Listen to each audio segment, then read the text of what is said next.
మన భారతదేశంలో పురాతన ఆలయాలు ఎన్నో ఉన్నాయి.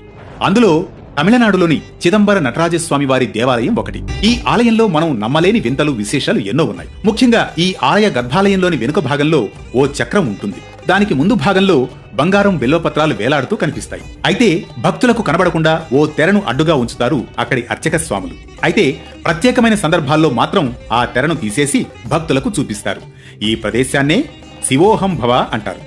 శివం అంటే దైవం, అహం అంటే మనం, మన మనసు దైవంలో ఐక్యమయ్యే ప్రదేశమని అర్థం. ఏ రూపం లేకుండా అజ్ఞానాన్ని తొలగించుకుంటూ దైవ సన్నిధి అనుభూతి చెందడమే ఈ పుణ్యక్షేత్రం ప్రాశస్త్యమని, అదే చిదంబర రహస్యమని మన పురాణ పండితులు వివరిస్తారు. అంతేకాదు, పరమేశ్వరుడు నటరాజ రూపంలో దర్శనమిచ్చే ఏకైక దేవాలయం కూడా ఇదొక్కటే. పంచభూతాలలో ఒకటైన ఆకాశతత్వానికి ఈ ఆలయం ప్రత్యేకగా నిలుస్తుంది. ఇక మరో అద్భుతానుభూతి గురించి చెప్పుకుందాం. ఇక్కడ చిదంబరం ఆలయానికి వెళ్లి స్వామిని దర్శనం చేసుకున్న ప్రతి ఒక్కరూ బయటకొచ్చి వెనక్కు తిరిగి చూస్తే మాత్రం ఈ దేవాలయానికి సంబంధించిన గోపురం మన వీపు వెనకే వస్తున్న అనుభూతి కలుగుతుందట.